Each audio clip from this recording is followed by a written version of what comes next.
I witnessed the auctioneer's gavel slam down at exactly 3:47 p.m. on a Tuesday that would change everything the moment I became the owner of the most contaminated warehouse in Chicago's industrial district for exactly $1. The hazmat team I hired 3 days later would uncover something beneath layers of chemical waste that made international headlines. A forgotten vault containing $450 million worth of stolen masterpieces that had vanished from museums worldwide over 5 decades. Before we dive into the story, make sure to smash subscribe because tomorrow we have an extra special story for you that will blow your mind. My name is Marcus Chen, and until 6 months ago, I was just another struggling contractor in Chicago, specializing in environmental cleanup projects that nobody else wanted to touch. At 42, with a small crew of 5 guys and more debt than I care to admit, I was one bad contract away from bankruptcy. The call about the warehouse auction came from my former colleague, Tony, who worked at the city planning office. "Marcus, you need to get down here." Tony's voice crackled through my phone on that humid September morning. "The city's auctioning off that old Brennan Industries warehouse on South Paulina.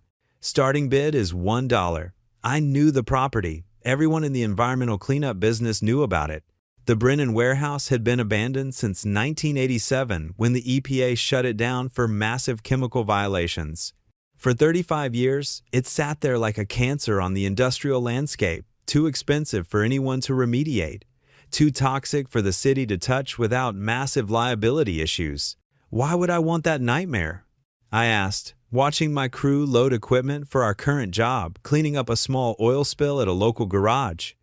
"Because they're offering full liability protection to whoever takes it," Tony said. "The city council finally got fed up. They'll cover all cleanup costs up to $5 million, plus give you ownership of whatever's left standing. All you have to do is make it safe."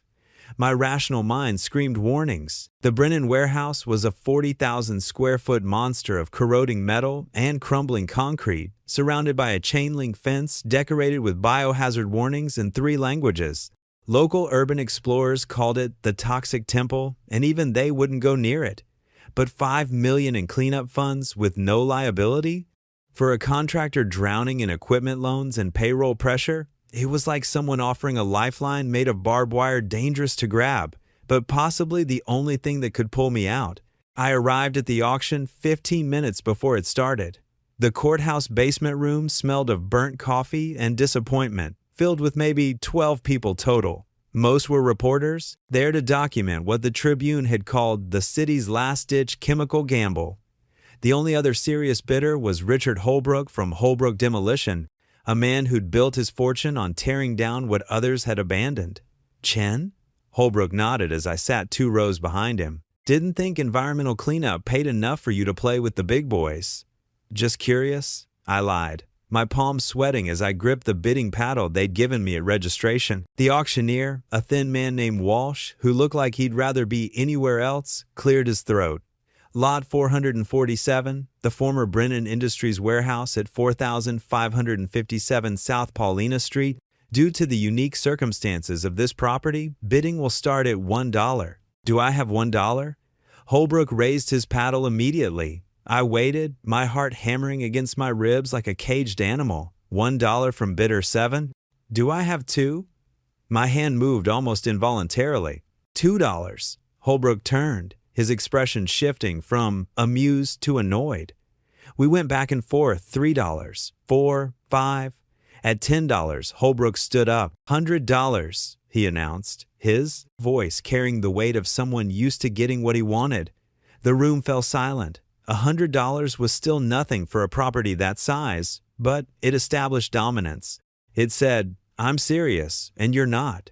I thought about my daughter Emma, starting college next year. About my wife Sarah, who'd been working double shifts at the hospital to help cover our bills. About my crew, good men, who deserve steady work and reliable paychecks. 101. Holbrook's face flushed red. 500. 501. This is ridiculous, Holbrook snarled. "You know what that place is? You know what it'll cost to bidder 7. Do you wish to continue?" The auctioneer interrupted. Holbrook glared at me, calculating. Later, I'd learned he'd already lined up a buyer for the cleared land, a developer planning luxury condos. But standing there, all I saw was a man used to crushing smaller competitors, suddenly realizing the ant had teeth. $1,000, he said finally. I stood up slowly, meeting his stare. $1. You already bid. $1 additional. 1,001. The auctioneer looked between us like a referee at a particularly sad boxing match. $1,001 from bidder 12. Bidder 7? Holbrook's jaw worked like he was chewing glass. The reporters leaned forward, sensing drama in what should have been a routine municipal disposal. The silence stretched, elastic and tense. Bidder 7? Forget it. Holbrook spat, throwing his paddle on the chair. Let him choke on it. That place will eat every penny of the cleanup fund and then some. Hope you've got good lawyers, Chin. He stormed out, his footsteps echoing in the basement hallway.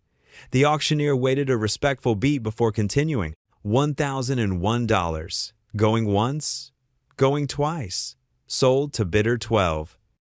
The gavel came down with a sound like a judge pronouncing sentence, which, in a way, it was.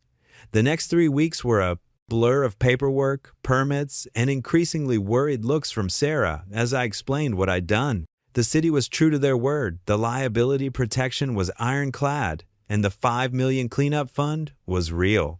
But as I assembled my hazmat team and began planning the remediation, the scope of what I'd taken on became terrifyingly clear.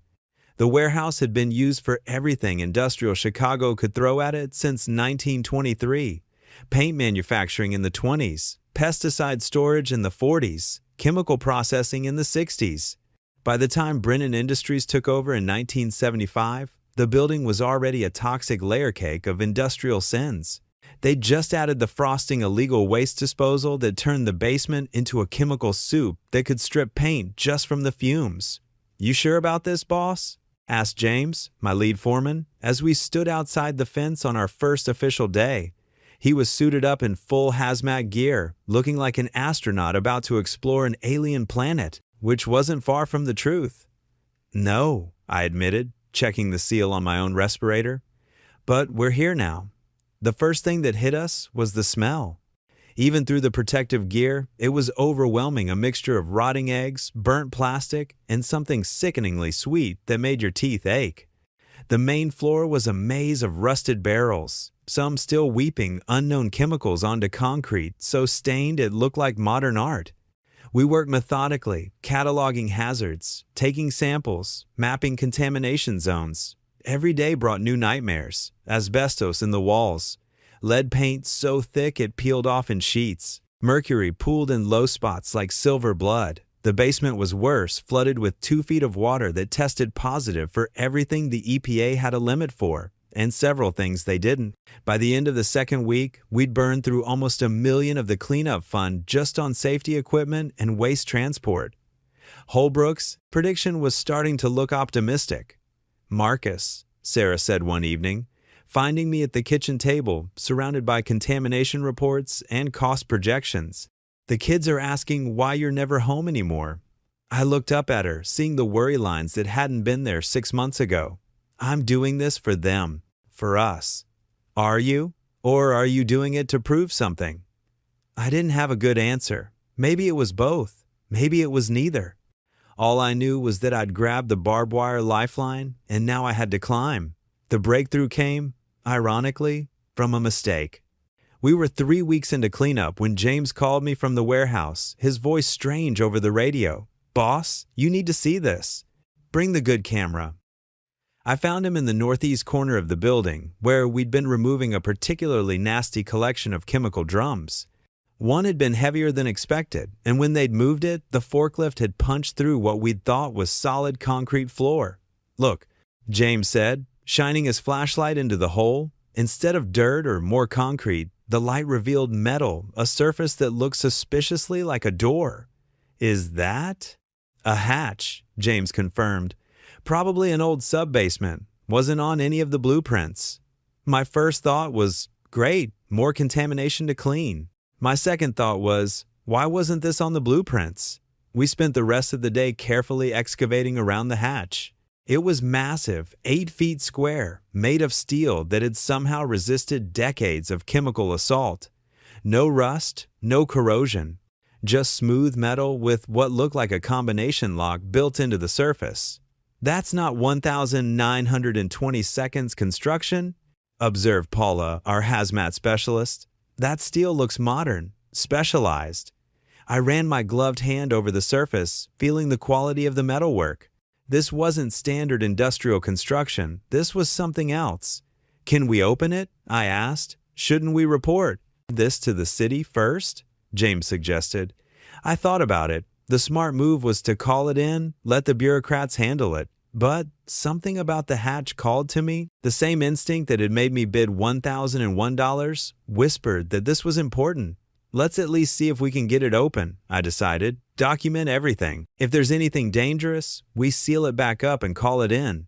The lock was a puzzle, no keyhole, just a series of numbered dials set into the steel. We tried obvious combinations: the building's address, the year it was built, anything connected to Brennan Industries. Nothing worked. It was Emma, my daughter, who cracked it. She'd stop by the site after school, something she did occasionally to bring me dinner when I worked late. While I explained the situation, she studied the lock with the focus that would eventually get her into MIT. "Dad, what's weird about this lock?" "Everything?" I suggested. "No, look, it has 8 dials, but they go from 0 to 12, not 0 to 9. That's not random."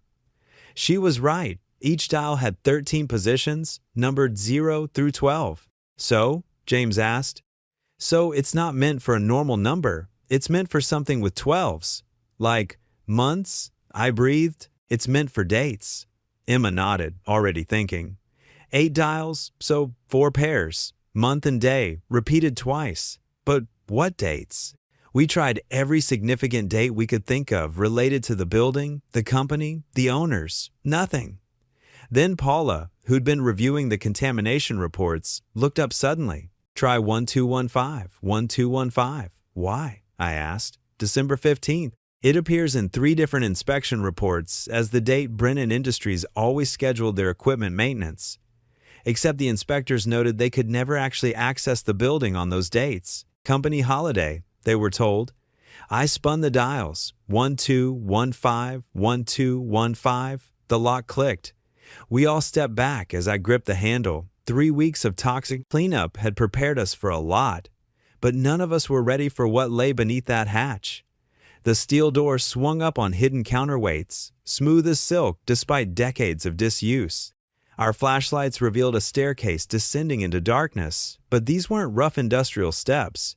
They were polished granite, edges still sharp, walls lined with what looked like marble. "What the hell?" James whispered. The air coming up from below was wrong. Not chemically wrong, our meters showed it was actually cleaner than the warehouse air. But it was wrong in a different way. Too clean, too preserved, like opening a tomb that had been sealed for centuries.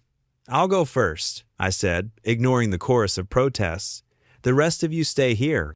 If I'm not back in 10 minutes, seal it up and call the police." The stairs descended 20 feet, ending at another door. This one was more modern steel with a small window set at eye level. Through the glass, I could see only darkness. I pushed it open. Motion sensors triggered, and suddenly I was standing in a gallery. That's the only word that fit. The space was enormous, maybe 60 feet long, 30 feet wide, with a 15-foot ceiling. The walls were covered in dark fabric, and along them, barely visible in the indirect lighting that had just activated, hung paintings. Dozens of paintings.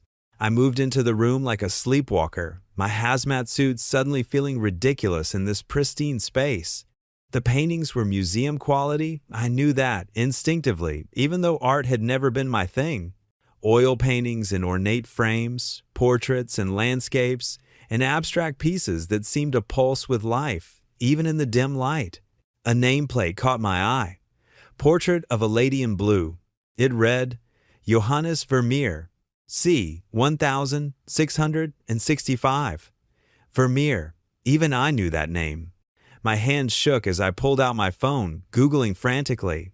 Portrait of a lady in blue Vermeer brought up a Wikipedia page that made my blood run cold. Stolen from the Gardner Museum, Boston, the 18th of March, 1990. Estimated value, $200 million. Current whereabouts, unknown. I was standing 3 feet from one of the most famous stolen paintings in history. My flashlight swept the room, picking out more nameplates. Rembrandt, Monet, Degas, names that belonged in textbooks and museum halls, not in a hidden vault beneath a toxic waste site in Chicago. In the center of the room stood a desk, papers still spread across its surface, as if someone had just stepped out. I approached carefully, half expecting alarms or booby traps. But there was only silence and the weight of decades.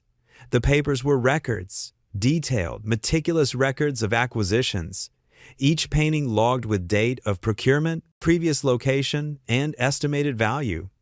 The most recent entry was dated the 15th of December, 1987, the day Brennan Industries had been shut down. What happens next will turn this discovery upside down, reveal a truth nobody expected, and remind us why sometimes the most toxic places hide the most valuable secrets. Stay tuned to see what happens next. If you're enjoying the story, please like, share, and subscribe for more. I stood in that vault for maybe 5 minutes before my radio crackled to life. "Boss, you okay down there?" "James," I managed to say, "call Sarah. Tell her to come immediately and bring a lawyer." "A lawyer? Boss, what's wrong?" "Nothing's wrong," I said, staring at a Rembrandt that had been missing for 40 years. "Everything's wrong. Just get everyone down here and start documenting everything, every single thing."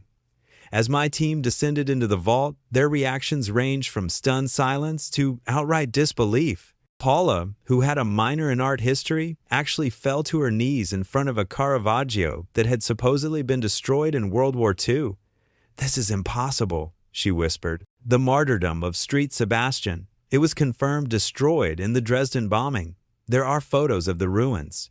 "Apparently not," I said, reading from the acquisition log.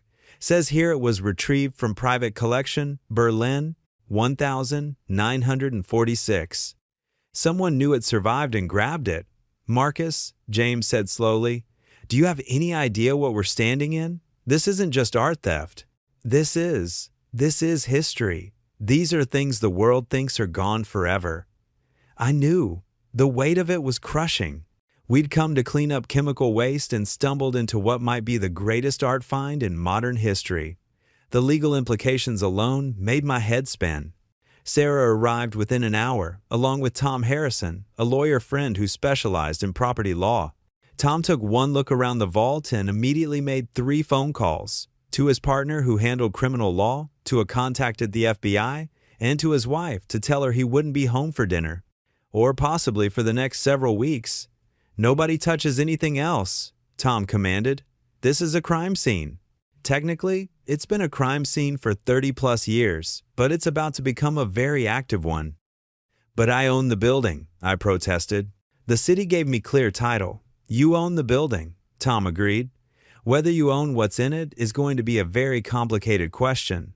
But, Marcus, complicated in this case probably means very, very valuable." The FBI arrived at dawn, a full team that swept in like they'd been preparing for this exact scenario. Special Agent Diana Foster, a woman who looked like she could stare down a statue, took charge immediately. "Mr. Chin," she said, after her initial survey of the vault, "I need you to understand something. What you found here represents active cases in 12 countries. There are insurance companies that have paid out hundreds of millions in claims for these pieces. There are museums that have empty frames on their walls. There are families who've been fighting for decades to recover their heritage." "I understand," I said, though I wasn't sure I did. The scope kept expanding every time someone new looked at the collection. "Do you?" she pressed. "Because in about 6 hours, this is going to be international news. Your face, your name, your company, everything is about to be under a microscope. Are you prepared for that?" I thought about Sarah and the kids, about my crew who'd stumbled into this with me, about the quiet life I'd built and was about to lose. "No," I admitted, "but it's too late to close the door now." Agent Foster smiled for the first time, a thin expression that didn't reach her eyes. "Good. Honesty will help. Now, let's talk about how this is going to work." The process was methodical and overwhelming. Each painting had to be photographed, cataloged, and verified. Experts flew in from around the world, curators, authentication specialists, insurance investigators. The warehouse became a circus of activity, with the toxic cleanup on the upper levels continuing, while the subterranean treasure trove was slowly, carefully documented. The media found out on day 3, someone we never figured out who leaked a photo of the Gardner Museum's Vermeer being carefully lifted from the vault. By sunset, there were news vans lined up outside the fence, reporters shouting questions, and helicopters circling overhead like mechanical vultures. "Mr. Chen, how does it feel to find $450 million in stolen art? Marcus, are you planning to claim ownership? Is it true there are pieces here that were looted by the Nazis?" Tom hired a public relations firm to handle the media, but there was no containing the story. The Toxic Temple had become the world's most unlikely art gallery, and I was its accidental curator. The legal battles started immediately. Insurance companies that had paid out claims decades ago suddenly wanted their money's worth. Museums argued for the return of cultural patrimony. Private collectors who'd had pieces stolen came forward with documentation, and overarching all of it was the question: who had assembled this collection and how? The answer came from the records in the vault, cross-referenced with FBI files and international databases. The collection was the life's work of a man named Alexander Brennan, born Alexander Brinovich in Russia, immigrated to the U.S. In 1946, anglicized his name, and built a chemical empire that was apparently a front for the world's most successful art theft ring. He was brilliant, Agent Foster admitted grudgingly as we reviewed the evidence. The chemical business gave him reasons to travel internationally, to ship large containers without scrutiny, to have warehouses and storage facilities. When the EPA shut him down, he was days away from moving the collection again. But why keep them hidden? I asked. Why not sell them? Because he wasn't a thief for profit, she explained. He was a collector. Look at these records he writes about the paintings, like they're his children. He couldn't bear to sell them, couldn't display them without revealing his crimes.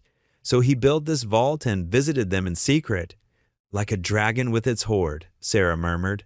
She'd been spending more time at the warehouse, fascinated by the unfolding mystery. Exactly like that, Foster agreed. And like a dragon, he'd rather have died than give them up. Which, apparently, he did. Heart attack, the 20th of December, 1987. 5 days after the EPA raid. His secrets died with him. The cleanup of the warehouse continued above us, a strange counterpoint to the delicate art recovery below. My crews worked in hazmat suits to remove decades of chemical contamination while just beneath their feet, conservators in white gloves handled priceless masterpieces. The metaphor wasn't lost on anyone. We were simultaneously dealing with humanity's worst industrial sins and its greatest artistic achievements. By the end of the first month, we'd cataloged 47 paintings with a combined estimated value of over $450 million. There was also a smaller room we discovered behind a false wall, containing sculptures, rare manuscripts, and what appeared to be an entire Byzantine mosaic that had been carefully disassembled and packed for transport. The legal ownership question became a Gordian knot that would take years to fully untangle. Tom assembled a team of lawyers who specialized in art law, international property rights, and something called adverse possession that I'd never heard of, but apparently mattered a great deal. Here's the situation, Tom explained during one of our marathon legal strategy sessions. You legally own the building and everything in it that's clear from the city transfer. But stolen property typically remains stolen property no matter how many times it changes hands. However, there are statutes of limitations, questions of abandonment, and the fact that many of the original owners are dead or dissolved. So what happens? I asked. Best case? The courts decide you're entitled to a finder's fee from the various claimants, museums, insurance companies, private collectors. That could be substantial. We're talking maybe 10–15% of the recovered value. Worst case? You get a pat on the back and a footnote in art history books. As it turned out, we landed somewhere in between. The first settlement came from the Gardner Museum, eager to recover their Vermeer and willing to pay a significant reward for its return. Other institutions followed suit, and suddenly my struggling environmental cleanup company had a 7-figure cushion that seemed surreal. But more important than the money was what the discovery did for Millbrook, my adopted home. The tiny town became a pilgrimage site for art lovers and curiosity seekers. Dorothy May's Diner saw lines out the door. The motel couldn't keep up with booking requests. The local museum, which had been surviving on a shoestring budget, received donations from around the world and was able to expand into a proper cultural center. And the warehouse itself? Once we finished the cleanup, which took another 2 years and every penny of that $5 million fund, I had a decision to make. Developers were circling, offering astronomical sums for the land. The smart money move was to sell, take the profit, and walk away from the strange chapter of my life that had started with a $1,001 bid. Instead, I did something else. The warehouse transformation began with a simple idea from Emma, who was home from college for winter break. We were standing in the now decontaminated main floor, looking at the soaring ceilings and industrial bones of the structure. "You know what this reminds me of?" she said. "The Tate Modern in London. It used to be a power station." "This was a toxic waste site," I reminded her. "Was," she emphasized. "Now it's a blank canvas. Dad, you've got this incredible space, international attention, and a direct connection to one of the biggest art stories of the century. What if instead of selling to developers, you created something that honors both parts of the story? Like what? A museum, not just for the found art that's all being returned anyway, but a museum about the whole story, the industrial history, the environmental damage, the cleanup process, and yes, the discovery. Call it the Museum of Hidden Histories or something." Sarah, who'd been sketching in her notebook a habit she developed during the long days at the warehouse, looked up. "That's actually brilliant. Show people how the worst places can be transformed, how secrets get buried and found, how art survives even in the most unlikely circumstances." I looked around the space with new eyes. The north wall, where we'd found the worst contamination, could house displays about industrial pollution and cleanup techniques. The vault entrance could be preserved as it was discovered, letting visitors descend into a recreation of that first moment of discovery. The main floor had enough space for rotating exhibitions, educational programs, maybe even artist residencies. "It would cost a fortune," I said, but I was already calculating, planning, imagining. "You have a fortune," Tom pointed out. "The finder's fees alone are approaching $15 million, and that's just from the settlements completed so far. Plus, I've been fielding calls from philanthropists who want to be associated with this story. The Hewlett Foundation is interested. The Getty. Major players who see the narrative value in what you've accomplished here." The decision crystallized in that moment.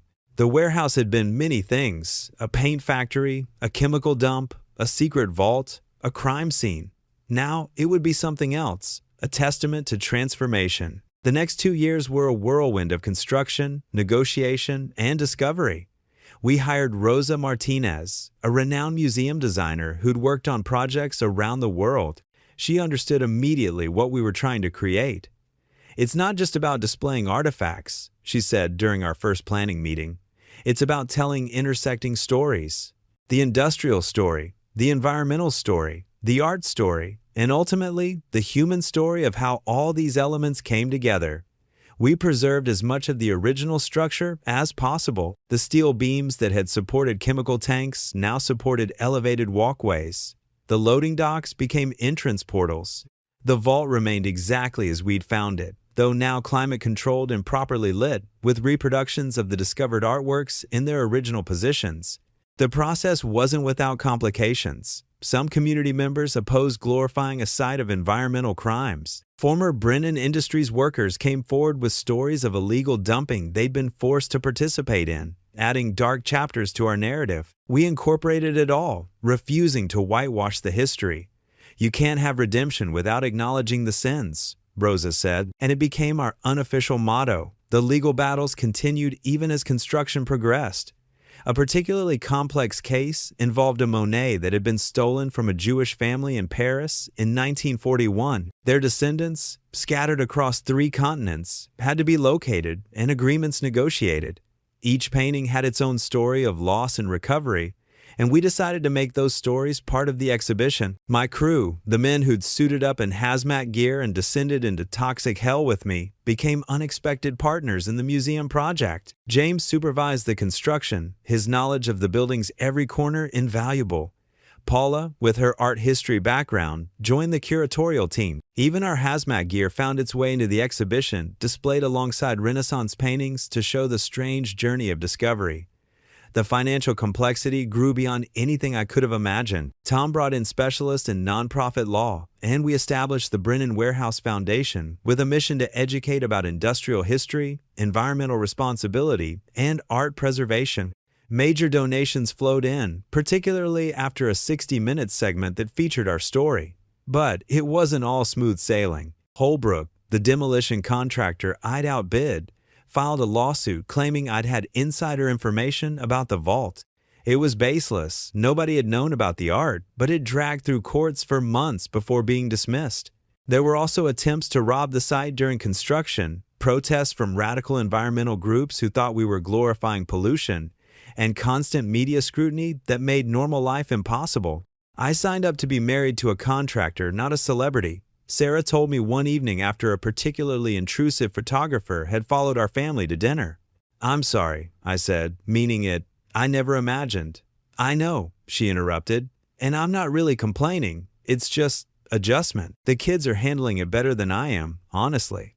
Indeed, Emma had become something of a spokesperson for the project. Her combination of youth, intelligence, and direct connection to the story making her a media favorite. She started a blog about the warehouse transformation that gained hundreds of thousands of followers, documenting not just the big moments, but the daily progress, the setbacks, the small victories. "Dad's not trying to be a hero," she wrote in one post that went viral. "He's just a guy who bought a toxic warehouse and tried to clean it up. The art was an accident. The museum is a choice." There's a difference.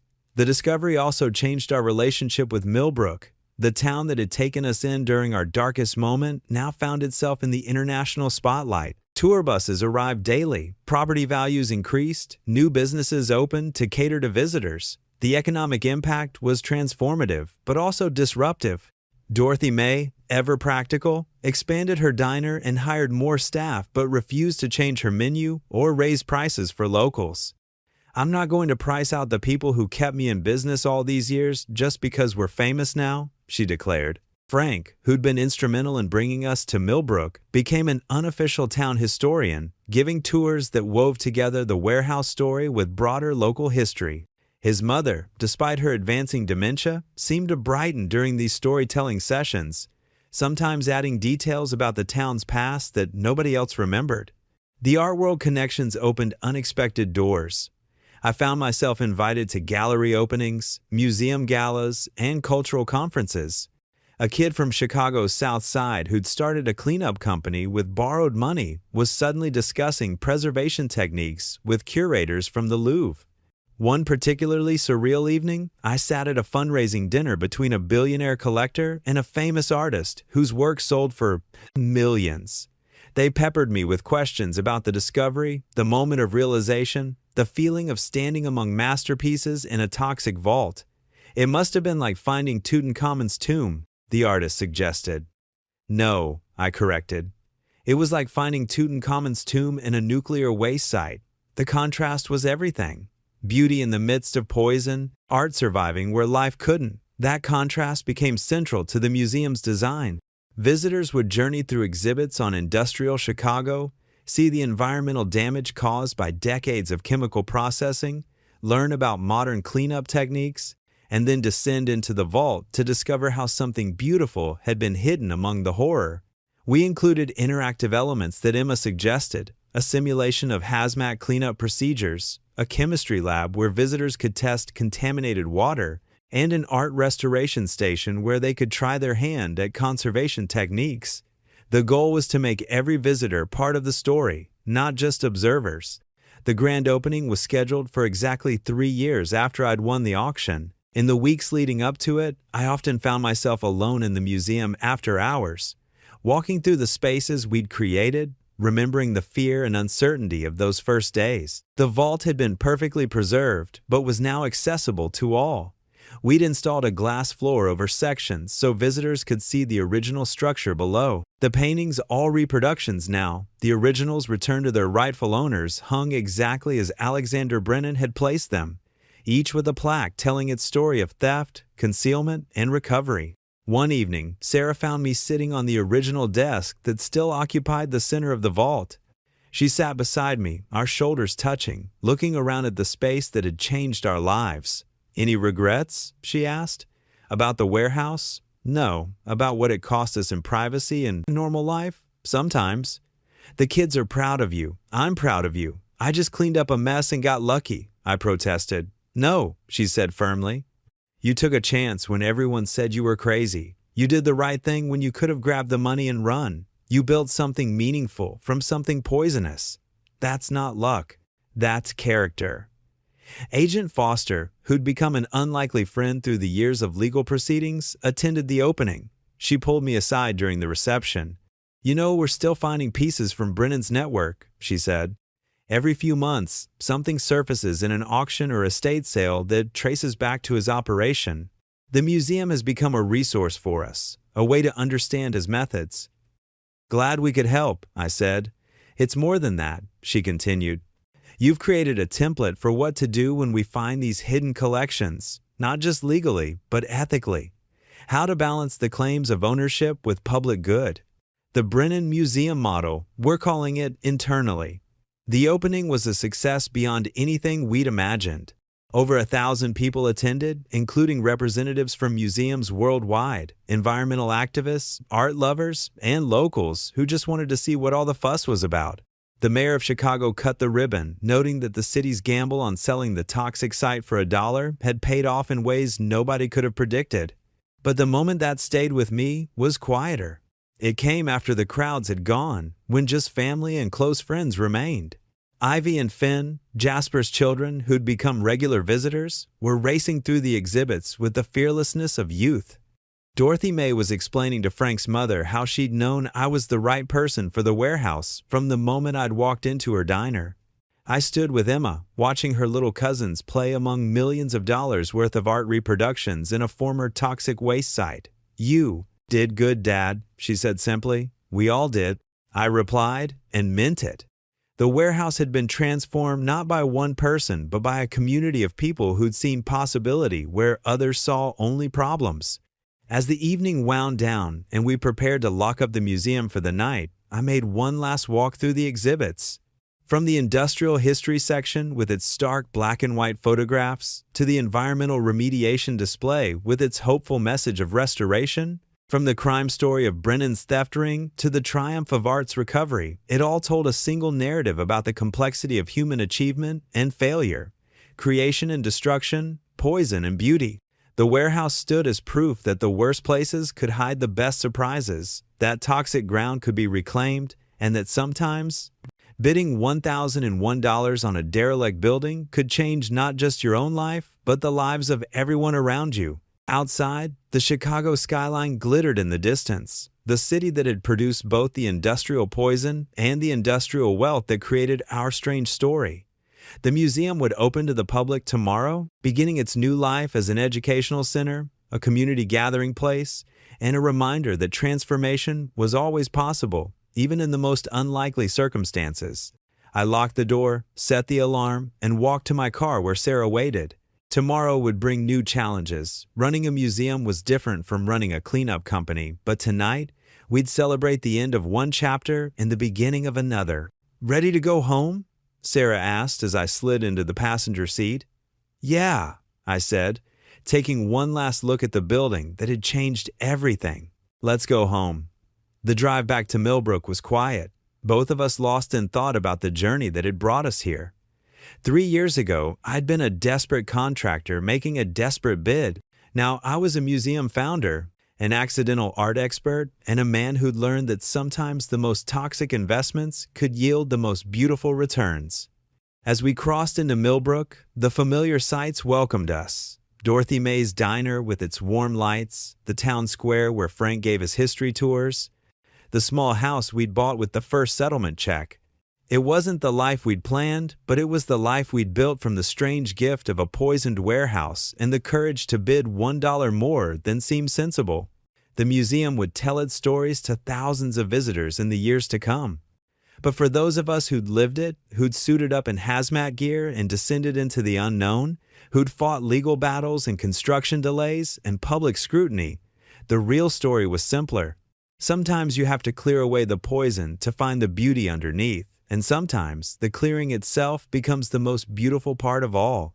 The call came at 5:47 a.m. on a rain-soaked Tuesday, 6 months after the museum's grand opening. I'd been in the warehouse since 4:30, my old contractor habits dying hard, checking the humidity controls in the vault exhibition. The maintenance routine had become a meditation of sorts, a way to connect with the space that had changed everything. Marcus Chen? The voice was elderly, accented with traces of Eastern Europe. My name is Victor Kaplan. I believe you found something that belonged to my employer. The museum opens at 10, I said automatically, then registered the oddness of the call. Wait, who is your employer? Alexander Brinovich. You knew him as Brennan. I worked for him for 43 years, Mr. Chen. I helped build what you found. My hand tightened on the phone. In 6 months of operation, we'd had false confessions, conspiracy theorists, and people claiming to be Brennan's lost relatives. But something in this voice, tired, resigned, carrying the weight of decades, seemed different. If you're who you say you are, the FBI will want to talk to you. A dry laugh. I'm 91 years old, Mr. Chen. I have perhaps months left. The FBI can wait.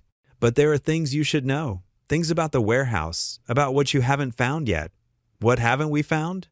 The second vault, of course. Did you think a man like Alexander would put all his treasures in one basket? The phone went dead. I stood in the climate-controlled preservation of the vault exhibit, surrounded by reproductions of masterpieces, feeling the familiar chill that came with each new revelation about this place. We'd been operating for 6 months, welcoming thousands of visitors, winning architecture awards for the transformation. I'd started to believe we'd uncovered all the warehouse's secrets. Sarah found me there an hour later, still staring at my phone. You missed breakfast, she said, then saw my expression. What's wrong? I told her about the call. She listened with the patient attention that had carried us through 3 years of insanity. From the discovery, to the construction, to the daily challenge of running a museum neither of us had trained for. It could be a hoax, she said finally. Could be, I agreed. But what if it's not? Then we call Agent Foster and let the professionals handle it. It was the sensible response. The mature, responsible reaction of people who'd already had their lives turned upside down once and had no desire to repeat the experience. But as I looked around the vault at the desk where Brennan had cataloged his stolen treasures, at the paintings hung exactly as he'd left them, I felt the old curiosity stirring. He said months to live, I murmured. What if he dies before we find out what he knows? Sarah sighed, recognizing the tone. You're going to investigate this yourself, aren't you? Just a little research. If anything substantial turns up, I'll call Foster immediately. Famous last words, she muttered, but kiss my cheek. Try not to. Discover any more international crime rings before lunch. We have the school tour at 1. Victor Kaplan proved surprisingly easy to find. A few hours of searching revealed a man of his name and age living in a nursing home in Cicero, a Chicago suburb that had seen better days. His background checked out immigration records from 1,947, employment history with various Brennan companies. No criminal record beyond a few parking tickets. I called Agent Foster anyway, leaving a voicemail about the contact. Then, because patience had never been my strong suit, I drove to Cicero. The Sunset Gardens care facility was neither sunny nor garden-like. It squatted on a corner lot between a defunct strip mall and a check-cashing place, all brick and small windows and the particular sadness of places where people go to wait. Victor Kaplan's room was on the 3rd floor, overlooking the parking lot. I found him in a wheelchair by the window, a blanket across his lap despite the warm September day. He was smaller than I'd expected, shrunken by age, but with eyes that remained sharp behind thick glasses. Mr. Chen, he said without turning. I wondered if you would come. How did you know it was me? Who else would it be? My children are dead. My grandchildren don't know I exist. You're the only person in the world who might care what an old man knows about Alexander Brinovich. I pulled up a visitor's chair, its vinyl creaking. Tell me about the second vault. First, tell me about the first. The newspapers were vague. How much did you really find? I hesitated, but something about his frailty, the sparse room with its single photo of a long-dead wife, made deception seem cruel. I told him about the 47 paintings, the manuscripts, the Byzantine mosaic. His eyes closed as I spoke, and I thought he might have fallen asleep until he murmured a name. The Vermeer. He loved that one most, said the lady in blue reminded him of his sister left behind in Russia. You helped. Steal them? Steal! His eyes snapped open. Is it stealing to rescue art from those who don't deserve it? The Gardner Museum, do you know they had that Vermeer in storage? Not even displayed. Alexander gave it a home, visited it every week. He gave it a tomb, I countered, hidden in the dark for decades. Better darkness than destruction. Better hidden than sold to private collectors who would lock it away forever. He shifted in his chair, blanket sliding to reveal legs thin as bird bones. But you're right, of course. It was stealing. I've had 50 years to make peace with that. Tell me about the second vault. Impatient, like Alexander. Very well. He gestured to a glass of water on the bedside table. I handed it to him, waiting while he sipped through a straw. The warehouse at 4557 South Paulina, you know it had sub-basements. You found one. But Chicago is a city built on swamps. Mr. Chen, every building of that era has secrets beneath. Alexander bought the warehouse specifically because of what previous owners had built underground. What previous owners? Prohibition. The word carried weight, decades of hidden history. The warehouse was a distribution center for Canadian whiskey. Tunnels connected it to speakeasies across the South Side. When Prohibition ended, the tunnels were sealed, forgotten, until Alexander found the old blueprints. My mind raced, imagining the warehouse as a hub of 1,922nd's criminal enterprise. It made sense, the industrial facade hiding smuggling operations, the strategic location near rail lines and water routes. He converted one tunnel into his second vault, Victor continued. The first was for pieces he'd visit, admire, show to very select guests. The second was for overflow, items awaiting restoration, pieces too hot to display, and, he paused, seeming to wrestle with decades-old loyalty, and his special collection. The pieces he acquired not for beauty, but for leverage.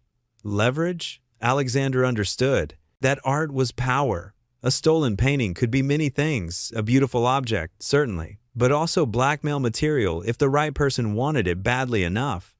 Evidence of crime if needed, currency in circles where money meant nothing. He was blackmailing people?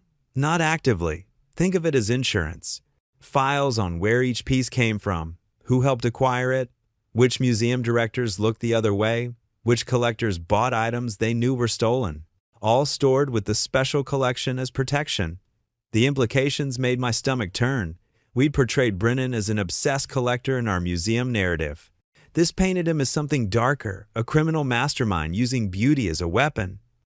Where's the entrance to this second vault? Victor smiled, revealing teeth too perfect to be original.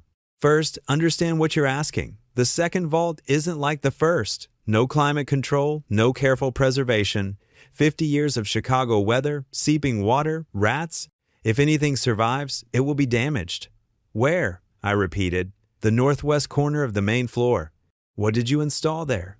I thought back to our construction plans. The education center, children's workshop space.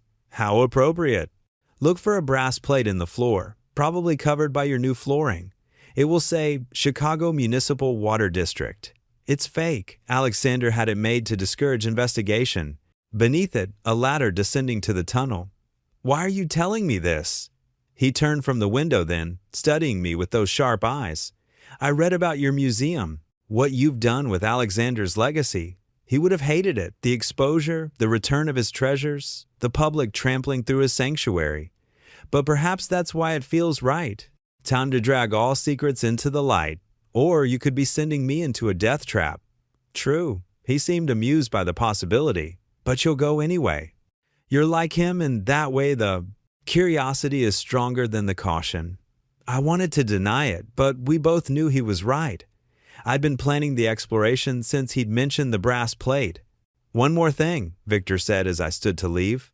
The special collection included items beyond paintings, documents, photographs, recordings. If they survived, you'll face a choice. Some secrets are better left buried, Mr. Chen. The people in those files, many are dead, but their children, grandchildren, live on. Revelation could destroy innocent lives. I'll handle it responsibly. Will you, even if one of those files contains information about your own family? I froze at the door. What?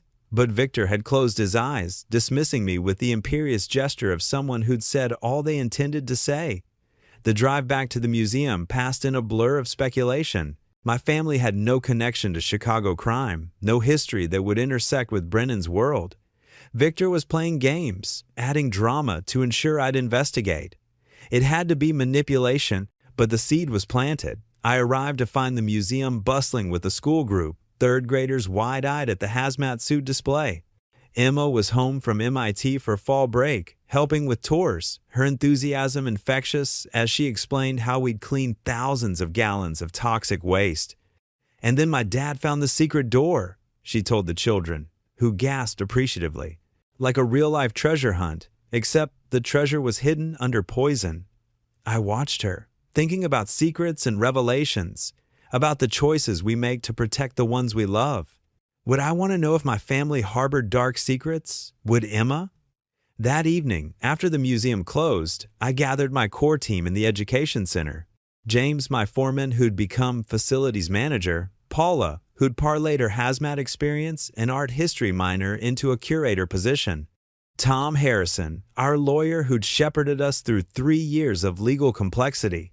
We might have another vault, I announced, then explained Victor's claims. Tom's expression cycled through skepticism, concern, and resignation. Of course there is, because this story wasn't complicated enough. Question is, James said, already eyeing the floor like he could x-ray through it, do we look? Legally? Tom interjected, you're required to report any credible information about additional stolen artwork to the FBI. I left Foster a voicemail this morning. She hasn't called back. That's not the same as Tom, I interrupted. I'm going to look. The question is whether you all want to be involved. Paula knelt on the floor, running her hands over the seamless surface we'd installed 6 months ago. Here, she said suddenly. There's a slight depression, rectangular, about 2 feet by 3 feet. We moved furniture, rolled back the educational carpet we'd installed over the sealed concrete. James retrieved tools from the maintenance closet. As we worked, I felt the familiar mixture of excitement and dread that had accompanied every discovery in this building. The brass plate was exactly where Victor had described, buried under our new flooring but still visible once we'd cleared away the modern additions. Chicago Municipal Water District was etched in official-looking letters, complete with a seal that would have fooled any casual observer. This is the moment, Tom said, where I remind you that breaking into a potential crime scene without FBI presence could compromise any evidence found and potentially make you liable for, noted, I said, working a pry bar under the plate's edge. Everyone who wants plausible deniability should leave now. Nobody moved. The plate lifted with surprising ease, revealing a square shaft descending into darkness. Metal rungs were bolted to one wall, disappearing beyond our flashlight beams. The smell that rose from below was different from the chemical assault of our original discovery. This was organic, decay, mildew, and something else. Age, abandonment, secrets left to rot. I'll go first, I said. Like hell, James countered. You're the boss now. Bosses don't go into potentially structurally unsound underground tunnels. That's what facilities managers are for. Before I could argue, he swung onto the ladder, testing each rung before committing his weight. Seems solid, he called up. Definitely pre-war construction, built to last. One by one, we descended. The shaft went down perhaps 20 feet before opening into a tunnel. Brick walls curved overhead, sweating moisture that had probably been seeping since the Hoover administration. Our flashlights revealed a passage maybe 8 feet wide and 7 feet high, extending north into darkness. Prohibition tunnels, Paula breathed. Do you realize what this is? Living history, urban archaeology. We should be documenting every inch. After we find the vault, I said, but I understood her excitement. The tunnel was remarkably intact, brick walls still showing mason's marks, iron fixtures that once held electrical cables for lights that guided bootleggers through Chicago's underground. We moved carefully, testing the ground with each step. The tunnel had survived 90 years, but that didn't mean it was stable. Water pooled in places, and several sections showed repairs in different materials, evidence of Brennan's modifications. About 100 feet in, the tunnel widened into a junction. 3 passages branched off, but only one showed recent work, a steel door set into a concrete frame, thoroughly modern compared to the surrounding brickwork. "That's our vault," James said unnecessarily. Unlike the first vault's combination lock, this door had a simple padlock now rusted into a solid mass. James produced bolt cutters from his tool bag. I had long ago stopped asking why he carried industrial cutting tools everywhere and made short work of it. The door swung open on hinges that shrieked like movie sound effects. Our flashlights penetrated the darkness beyond, revealing chaos. Where the first vault had been pristine, this was disaster. Water had infiltrated despite Brennan's precautions. Paintings leaned against walls in various stages of decay. Sculptures stood on platforms surrounded by pools of contaminated runoff. Filing cabinets lined one wall, their contents visible through rust holes. "Jesus," Tom muttered. "It's an art graveyard." We entered carefully, documenting everything with our phones. The damage was heartbreaking, but not complete. Some pieces, stored higher or protected by quirks of placement, seemed salvageable. A bronze sculpture appeared intact beneath verdigris. A stack of paintings in a waterproof case might have survived, but it was the filing cabinets that drew my attention. Victor had mentioned documents, leverage, records that could destroy lives. Despite the rust, despite decades of neglect, paper could survive if kept dry. And Brennan, paranoid as he was, would have taken precautions. I opened the least damaged cabinet. Inside, wrapped in what looked like oilcloth, were files. Hundreds of files. Each labeled with a name, a date, a reference number that presumably corresponded to items in the collection. "Don't touch those," Tom warned. "Seriously, Marcus, this is evidence in federal crimes. We need to." I was already reading labels. Names I didn't recognize. Some I did. Chicago politicians from the 1962nd, museum directors, private collectors, and there, in a section marked Insurance, a name that made my blood freeze. Chen, William, 1987. Ref, Gardner Transport, William Chen. My father.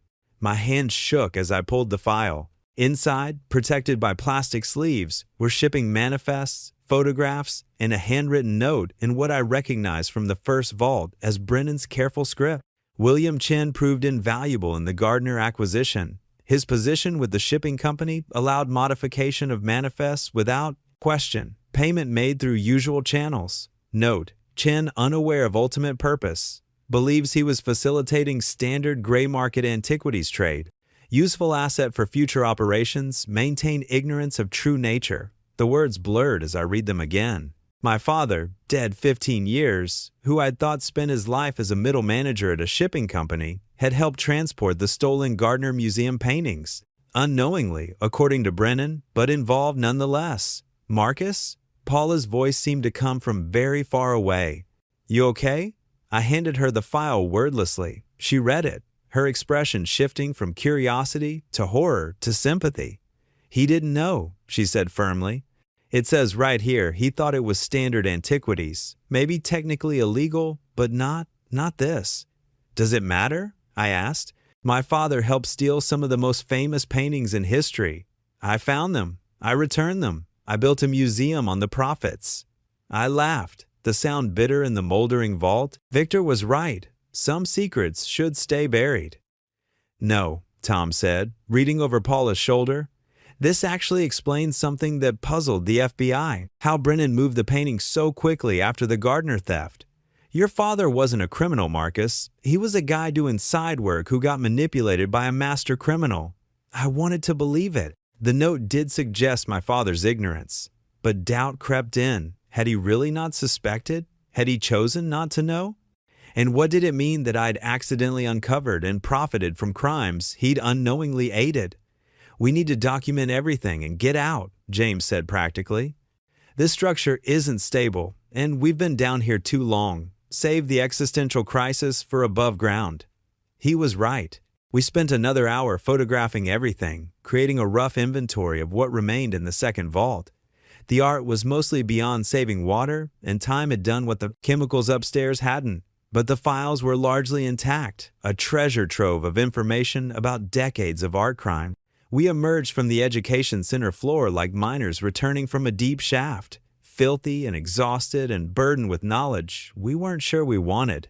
I secured the brass plate and we agreed to meet the next morning to decide our next steps. But I couldn't go home. Not yet. I sent Sarah a text about working late and retreated to my museum office, a space carved out of what had been Brennan's administrative center. I spread my father's file across the desk and read every document by lamplight.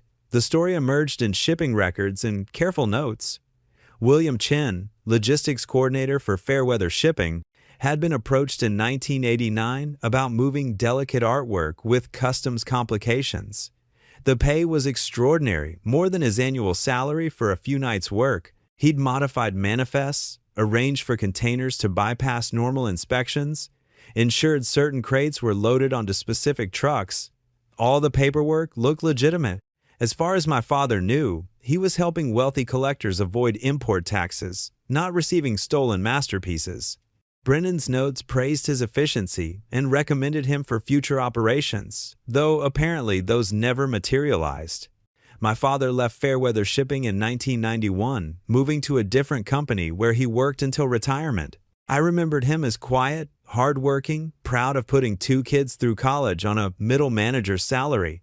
He died of a heart attack 3 years before I bought the warehouse. What would he think of his son accidentally completing the circle he'd unknowingly started? A knock interrupted my brooding. Agent Foster stood in the doorway, looking tired and unsurprised.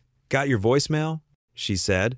"Also got a call from Tom Harrison an hour ago. Said you'd found something I should see immediately."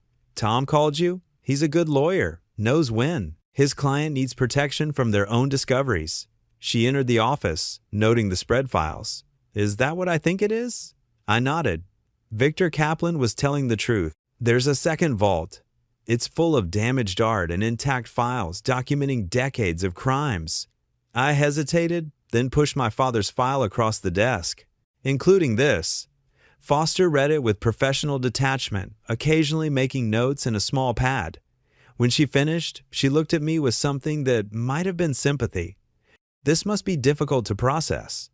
Is it evidence? Will it be public?" "It's evidence, yes. Part of a larger pattern we've been piecing together about Brennan's network." She paused, choosing words carefully. "As for public disclosure, that depends. Your father appears to have been what we call an unwitting facilitator, used but not complicit. Those names often remain sealed to protect innocent families. Often, I can't make promises. But I can note in my report that William Chen appeared to be unaware of the true nature of the shipments, that he left the shipping industry shortly after, that his son voluntarily provided this information. She studied me. That last part matters, Marcus. You could have destroyed this file. No one would have known. I would have known." "Yes," she agreed. "You would have." The next hours blurred together. Foster's team arrived, sealing off the education center and beginning the careful process of documenting the second vault. I answered questions, provided context, watched my museum transform once again into a crime scene. By dawn, the scope was becoming clear. The damaged artworks, while mostly unsalvageable, included pieces from thefts spanning 40 years. The files were a roadmap to an entire network of art crime, implicating dozens of people across multiple countries. Most were dead, but some weren't. Foster warned me that the investigation would take years and would likely make headlines again. "The museum will be in the spotlight," she said. "Are you prepared for that?" I thought about the school children who visited daily, learning about art and chemistry and the complexity of human nature, about the community programs we'd started, about the message we'd crafted about redemption and transformation. "We'll manage," I said. Sarah arrived as Foster's team was loading evidence vans. She took one look at my expression and pulled me into a hug. "Tom called. Told me about your father." I don't know how to process it, I admitted against her shoulder. He helped steal the paintings I found. It's like the universe is playing some cosmic joke. Or, she said, pulling back to look at me, it's like the universe gave you a chance to make something right. Your father unknowingly helped hide those paintings. You found them and returned them. That's not a joke. That's justice. Poetic justice, I muttered. The best kind, she said firmly. Emma arrived soon after, having heard the commotion. Her reaction to the revelation about her grandfather was typically direct. So Grandpa accidentally helped steal paintings, and you accidentally found them? That's actually kind of amazing. Like, what are the odds? You're not upset? Why? Grandpa didn't know what he was doing, and even if he did suspect something, he stopped. He got out. That matters. She looked around at the FBI vehicles, the evidence being removed. Plus, now you've got an even better story for the museum. Personal connection to the crimes, redemption across generations. People eat that up. Emma, Sarah chided, this isn't about marketing. Everything's about marketing, Mom. The question is what story we choose to tell. Her pragmatism, while slightly callous, held truth. The museum would need to address this new revelation, incorporate it into our narrative. We could hide it, hope it remained buried in FBI files. Or we could own it, make it part of the larger story about how good can emerge from bad. How? The sons can sometimes atone for the sins of the fathers, even when those fathers didn't know they were sinning. The local news picked up the story by afternoon. New discovery at Brennan Warehouse Museum, second vault found. The coverage was breathless, focusing on the dramatic discovery and FBI involvement. But it was the Tribune's in-depth piece 3 days later that really captured the impact. The discovery of a second vault at the Brennan Warehouse Museum adds new chapters to an already remarkable story.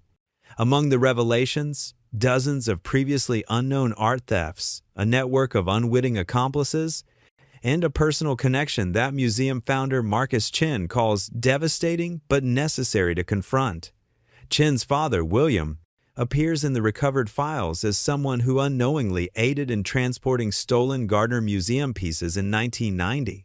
The revelation adds a deeply personal dimension to Chin's discovery and subsequent return of those same paintings. The article was fair, noting my father's apparent ignorance and my voluntary disclosure. But seeing our family name in print, connected to international art theft, felt like a punch to the gut.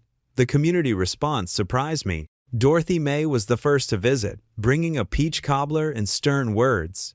"You listen to me, Marcus Chen," she said. "Your father made a mistake. Maybe he knew, maybe he didn't. Doesn't matter. What matters is what you did when you found out. You could have buried it, protected his memory and your reputation. Instead, you chose truth. That's character."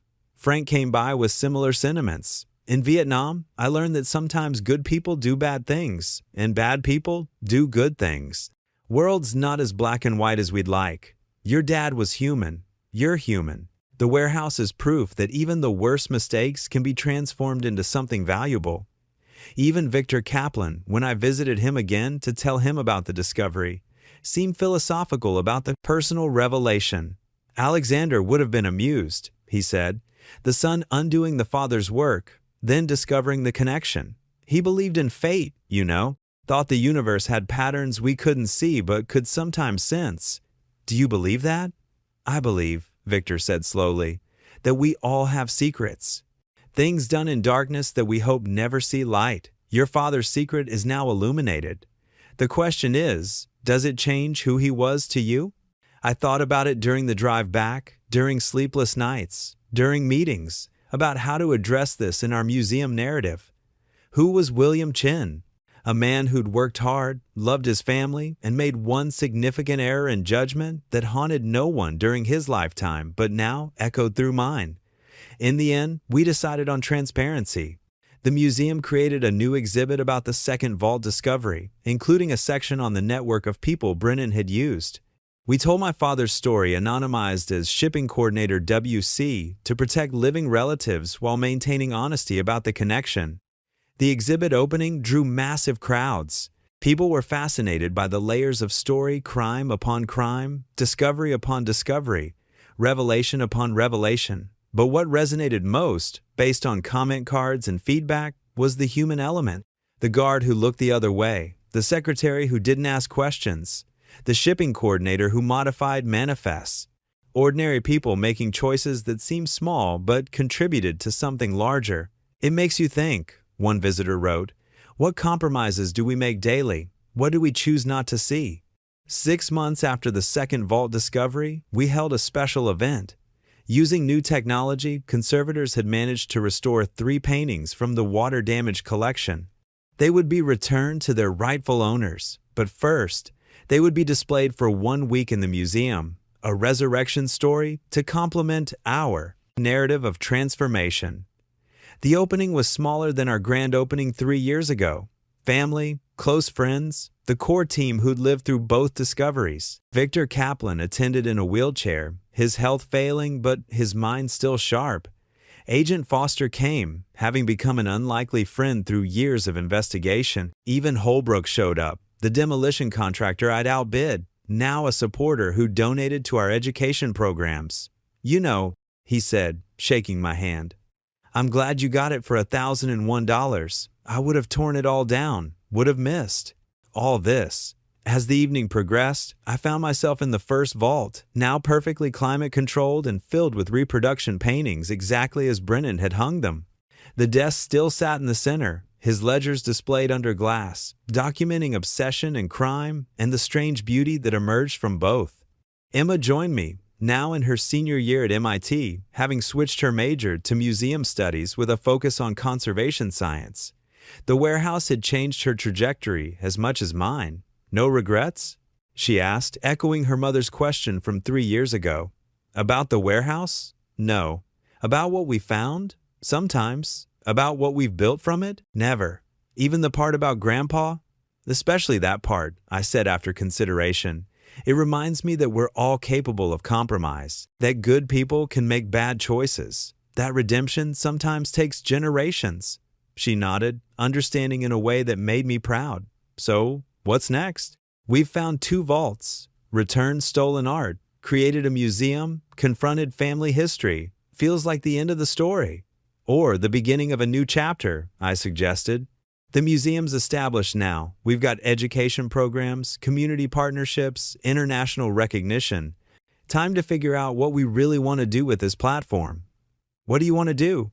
I looked around the vault at beauty. Born from crime, preservation emerging from toxicity, truth excavated from decades of lies. I want to find more warehouses, I said. Not literal ones, but places where beauty got buried under toxicity. Stories that need excavating. Transformations waiting to happen. Emma smiled. The Chin Foundation for Toxic Transformations? Something like that, I agreed, though we'll work on the name. As the evening wound down, I made a final walk through the museum. From the hazmat displays to the vault exhibits, from the Education Center brass plate, now prominently displayed with its story, to the new second vault memorial, every space told part of our larger narrative. Tom found me on the roof observation deck we'd added in year 2, looking out over Chicago's skyline. The city sparkled in the darkness, beautiful and complex, hiding who knows how many secrets in its industrial bones. Hell of a journey, he said, joining me at the rail. Not over yet, I replied. Foster says the international investigation will continue for years. New revelations keep emerging from those files. You worried? No, I said, surprising myself with the honesty. We've faced every revelation so far. We'll face whatever comes next. Even if more personal connections emerge? Especially then, the personal connections are what make it real, what transform it from history to humanity. We stood in comfortable silence. 2 men who'd started as contractor and lawyer and become something more through shared discovery. Below us, the last visitors were leaving, the museum settling into its night routine. Soon the security guards would begin their rounds, protecting artifacts and stories and the ongoing transformation of a place that refused to let its toxic past define its future. You know what the real miracle is? Tom said eventually. What? That you bid $1,001, $1 less, and Holbrook gets it. $1 more, and maybe he keeps bidding. But 1,001? That was the exact right number at the exact right moment. Lucky guess, I said. No, he disagreed. That was instinct. The same instinct that made you dig deeper when you found the first hatch. That made you tell the truth about your father. That made you build this place instead of taking the money and running. You make me sound more noble than I am. Or maybe you're more noble than you think. As we headed back inside, my phone buzzed. Sarah, texting from home. News van outside. Something about a third vault? Please tell me this is a joke. I showed Tom the message. He laughed, the sound echoing in the stairwell. What are the odds? He asked. In this place, I looked back at the warehouse that had transformed from toxic waste site to crime scene to museum to community center. Honestly, I wouldn't be surprised by anything anymore. Would you look for it? If there really was a third vault, I thought about Victor Kaplan's knowing smile, about Brennan's paranoid brilliance, about the patterns within patterns we'd been uncovering for 3 years. Yeah, I admitted, I probably would. Even knowing what it might cost, what it might reveal. Especially then, I said. That's what we do here. We dig through the toxic to find the beautiful. We face hard truths to build better futures. We transform warehouses and ourselves in the process. As we reached the main floor, I could see the news van Sarah had mentioned, a reporter doing a stand-up with our entrance in the background. Tomorrow would bring new questions, new investigations, new revelations. The warehouse's story was far from over. But tonight, walking through the museum we'd built from industrial bones and criminal secrets, I felt the satisfaction of work well done. Not perfect work, nothing about this journey had been perfect, but necessary work, transformative work. The warehouse had taught me that the most toxic places could hide the most valuable treasures. That secrets, once revealed, lost their power to poison.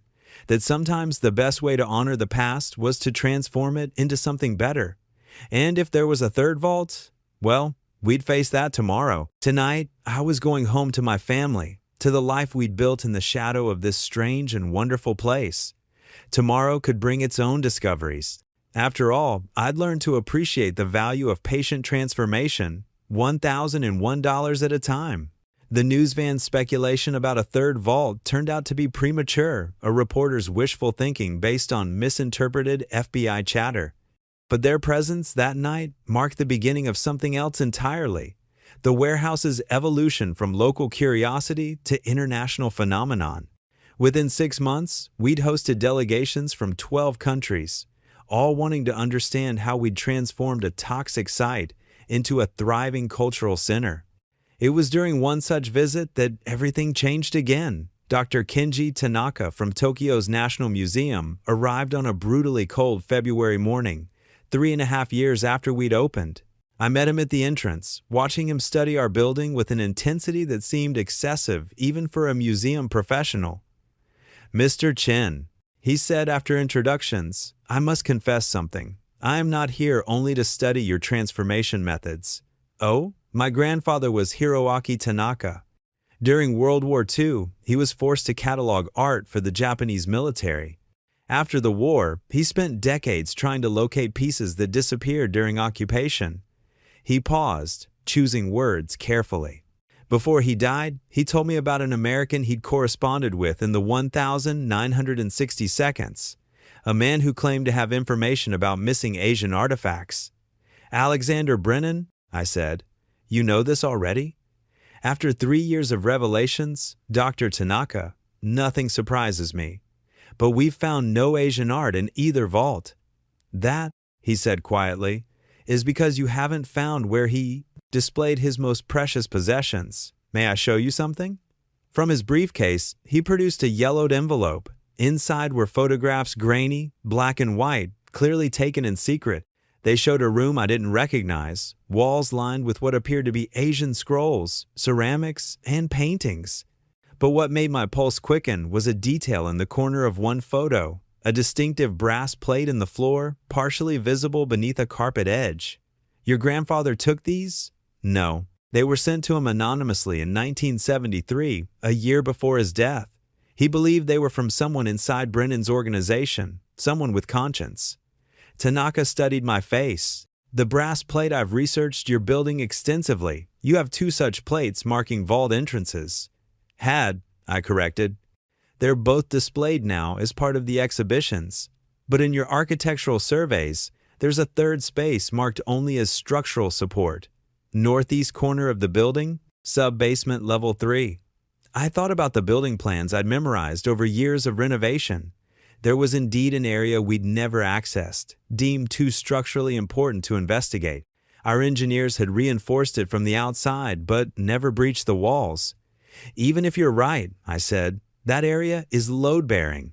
We can't just, I'm not suggesting you tear down walls, Tanaka interrupted. I'm suggesting the entrance isn't through walls at all. In Japanese architecture, we often hide entrances in plain sight. What looks structural might be decorative. What seems solid might be illusion.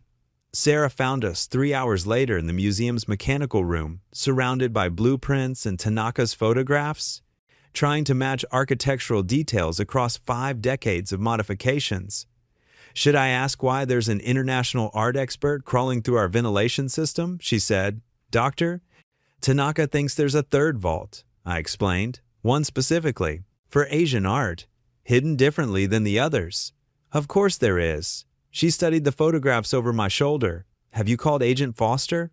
Not yet. We're just theorizing, Marcus Chin. You are physically incapable of just theorizing about hidden vaults in this building. You're going to investigate, probably find something incredible, and definitely complicate our lives further. She sighed. At least let me call Tom first. And maybe warn the staff that we're about to be in the news again. She was right, of course. Within hours, I'd assembled the usual team. Tom arrived with liability waivers. Foster showed up with a junior agent and the weary expression of someone who'd stopped being surprised by our discoveries. James brought his tools and Paula her documentation equipment. Even Emma flew in from Boston, where she was working on her thesis about transformative museum spaces. The band's back together, she said cheerfully. So where's this third vault? The search took 2 days. Unlike the first 2 discoveries, which had been accidental, this was methodical. We used ground-penetrating radar, ultrasonic imaging, and what Tanaka called traditional intuition, which seemed to involve a lot of standing still and feeling the building's energy. It was Emma who found it, naturally. The younger generation always seemed to see what we missed. Dad, look at this. She was in the northeast corner of sub-basement 3, running her hands along what appeared to be a solid concrete support pillar. The temperature's different here, cooler, like there's airflow behind it. James examined the pillar with professional interest. The concrete's newer than the surrounding structure, maybe 1,950 seconds pour, based on the aggregate pattern. So Brennan built a fake support pillar? Paula asked. Not fake, Tanaka corrected. It's actually bearing load. Brilliant, really. You couldn't tear it down without risking the building above. But he walked around the right pillar, studying its base. Traditional Japanese hiding places often use rotation rather than removal. What if it turns? A 20-foot concrete pillar? That would weigh tons. Unless it's not solid, James said, already examining the base more carefully. Look here, there's a seam. Barely visible, but it's there. This thing is hollow, probably steel-reinforced concrete shell on a pivot system. Foster stepped forward. Before anyone starts spinning concrete pillars, let me remind you this is potentially a crime scene. We need proper documentation, safety protocols. Found the mechanism, Emma announced. She'd located a section of floor that depressed slightly under pressure. It's like a giant puzzle lock. You have to step on specific spots in sequence. How could you possibly know the sequence? Tom asked. Because, Emma said, pointing to worn spots on the floor, someone's been using it. Recently, these wear patterns aren't 50 years old. The room fell silent. We'd assumed we were uncovering abandoned secrets. The idea that someone had been accessing a hidden vault in our building, even after the museum opened, changed everything. Security footage? I said. Paula, can you? Already pulling it up, she said, tablet in hand. But Marcus, we only have cameras in public areas.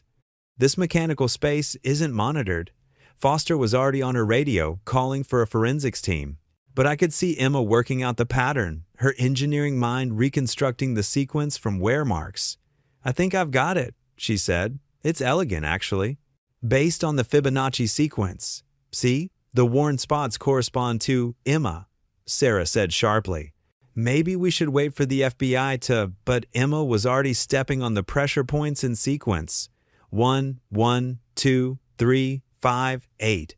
A grinding sound filled the room, stone against metal, mechanisms that hadn't been publicly activated in decades, responding to the correct input.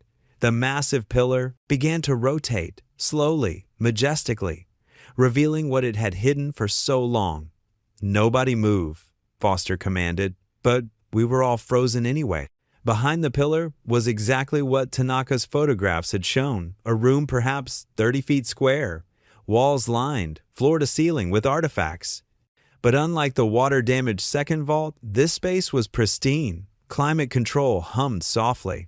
Subtle lighting, illuminated scrolls, ceramics, paintings, and sculptures with museum-quality care. And in the center of the room, seated at a low Japanese-style desk, was Victor Kaplan. He looked up from the scroll he'd been studying, entirely unsurprised by our entrance. "Ah," he said, "I was wondering when you'd find this one." "Hello again, Mr. Chen." The next moments were chaos.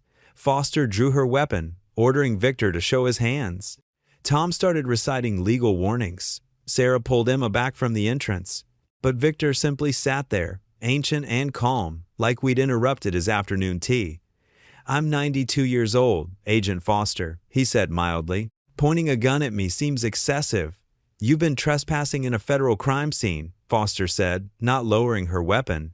"Accessing stolen artifacts." "I've been maintaining Alexander's most precious collection," Victor corrected, "as I have every week for 35 years.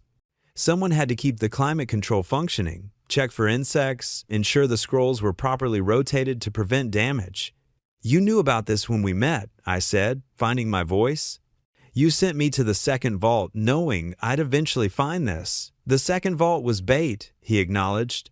"Damaged goods and old records to satisfy your curiosity. This," he gestured around the room, "this was Alexander's soul, his private meditation space, the only place he found peace." Tanaka had entered behind us, tears streaming down his face as he recognized pieces from his grandfather's list. "The Autumn Moon Scroll," he whispered. "The Heian period ceramics. These have been missing for 80 years. Missing from museums and private collections that never deserved them," Victor said. "Alexander didn't steal randomly, you know. He took pieces that were themselves stolen, looted during wars, acquired through colonial exploitation, bought with blood money. He saw himself as a custodian, protecting art from those who'd already proven they couldn't be trusted with it." "That's a romantic interpretation of grand larceny," Foster said, finally lowering her weapon but keeping it ready. "Perhaps," Victor agreed. "But look at this room. Look at how he cared for these pieces. Every scroll perfectly preserved, every ceramic properly supported, every painting maintained with techniques most museums didn't even know in his time. He studied conservation with the same obsession he studied acquisition."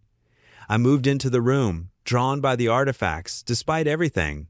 The walls told the story of Asian art across millennia: Chinese bronzes, Japanese scrolls, Korean ceramics, Southeast Asian sculptures. Each piece was labeled with meticulous care, not just with standard museum information, but with personal notes about their history, their journey, their significance. "Why maintain this?" I asked Victor. "Why not vanish with the others when Brennan died?" "Because someone had to," he said simply. "These pieces, they're not just objects, they're cultural memory. Alexander understood that. He made me promise to protect them until the right moment." "And when was that supposed to be?" Victor smiled. "When someone who understood transformation found them, someone who wouldn't just return them like trophies, but would understand the complexity of their journey. I read about your museum, Mr. Chen, about how you've handled each revelation with nuance. You don't simplify the narrative. You show how beauty and crime intertwine, how good people can do bad things and bad people can preserve good things. So you've been waiting for me to find this? I've been maintaining it while waiting for someone worthy to find it. There's a difference." He stood slowly, joints protesting. I'm tired, Mr. Chen. 92 years is a long time to keep secrets. I'm ready to pass the responsibility to someone younger. Foster stepped forward. Mr. Kaplan, you're under arrest for, I know, he said peacefully. I've been expecting this for decades. But first, let me show you something that will complicate your neat categories of victim and thief. He moved to a section of scrolls, selecting one with practiced ease. Unrolling it revealed exquisite calligraphy and a landscape that seemed to breathe with life, despite being centuries old. This scroll, he said, was in the Tokyo National Museum until 1923. Officially, it was destroyed in the Great Kanto earthquake. In reality, a corrupt curator sold it to pay gambling debts. It passed through several hands before Alexander acquired it in 1961. He looked at Tanaka. Your grandfather mentions this piece in his notes, doesn't he? The Moon Over Mount Fuji by Sesshu? Tanaka nodded wordlessly, staring at a piece his grandfather had spent decades trying to locate.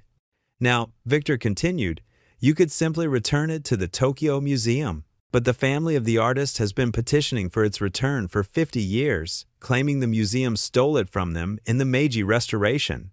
The museum says they purchased it legally. Both have documents. Both have claims. So tell me, Agent Foster, who is the rightful owner? The question hung in the air like incense smoke. Foster, for once, had no ready answer. Victor moved to another piece, a ceramic vase of impossible delicacy. This was looted from a Vietnamese temple by French colonials, sold to an American collector, donated to a museum that closed during the Depression, bought by a dealer who sold it to Alexander. The temple is gone, destroyed in the war. The village where it stood is now a city. Who owns this? You're complicating things that don't need to be complicated, Foster said, but her conviction sounded shaky. I'm revealing the complications that already exist, Victor corrected. Every piece here has such a story, layers of theft, preservation, destruction, and survival. Alexander kept detailed records of each journey. He believed that someday someone would need to untangle these knots thoughtfully, not just with legal force, but with wisdom. And you think that's me? I asked. I think, Victor said, that a man who turned a toxic waste site into a place of learning might understand how to handle toxic provenance with equal creativity. The next hours blurred together. Foster's forensics team arrived. Victor was arrested with gentle dignity, offering no resistance. The room was sealed, photographed, documented with the meticulous care we'd learned over 3 years of such discoveries. But the questions Victor had raised echoed through every procedural step. Tom pulled me aside as evidence teams worked. This is different from the other vaults, he said. The provenance issues here, they're not just about returning stolen goods. They're about colonialism, war, cultural heritage. Some of these pieces have 3 or 4 different entities with legitimate claims. I know. The legal fees alone could bankrupt the museum. Not to mention the international incidents you could trigger. China, Japan, Korea, they all have political sensitivities about wartime looting. I know. So what are you going to do? I watched Tanaka reverently photograph each piece, tears still streaming. What we always do, face the complexity, tell the truth, try to transform poison into medicine. The news broke within hours. Third vault discovered at Brennan Museum, caretaker arrested, but this time, we were ready. Sarah had prepared statements. Emma managed social media. Paula coordinated with international press. We'd learned to surf the tsunami of attention rather than be drowned by it. Victor's arrest became a strange celebration of sorts. At his arraignment, supporters gathered with signs reading, "Hero, not criminal, and 35 years of preservation deserves praise." His lawyer, a high-powered attorney who appeared pro bono, argued that Victor's actions had actually prevented deterioration and loss of priceless artifacts. My client, she stated, committed technical trespassing to perform cultural preservation. While we don't dispute the illegal entry, we argued that his actions served a greater good that the law should recognize. The judge, clearly uncomfortable with the case's complexity, set a low bail that was immediately crowdfunded by art preservation activists. Victor was released to house arrest in a nice apartment near the museum, paid for by anonymous donors who appreciated his decades of caretaking. The third vault's contents presented challenges that dwarfed our previous discoveries. The first vault had been straightforward theft, return the paintings to museums and collectors. The second vault was mostly too damaged to matter, and the documents were evidence. But the third vault, we need an ethics committee. I told the board during an emergency meeting, international experts in art law, cultural heritage, post-colonial repatriation, this isn't something we can handle internally. Board member Sandra Williams, a former State Department official, nodded. I can reach out to UNESCO. This is exactly the kind of situation they were created to address. We also need to consider the human story, added Robert Kim, our newest member. Victor Kaplan spent 35 years of his life protecting these pieces. Whatever we think of Brennan's crimes, Victor's dedication means something. Over the following months, we assembled what media dubbed the Vault 3 Commission, experts from a dozen countries tasked with untangling the provenance of 147 pieces of Asian art. Their meetings, held in our conference room, sometimes resembled academic seminars, sometimes diplomatic negotiations, occasionally barely controlled shouting matches. Dr. Lu Wei from Beijing and Professor Yamamoto from Tokyo spent one memorable afternoon in heated debate about a Tang Dynasty bronze that had traveled through 3 wars and 5 countries. Maria Santos from the Philippines presented evidence that several pieces looted by Spanish colonizers had been re-looted by Americans, then sold to Japanese collectors, then stolen by Brennan. It's like archaeological layers, Emma observed, sitting in on sessions for her thesis. Each theft leaves a trace, creating a record of international crimes spanning centuries. Victor, under house arrest, became an unexpected ally.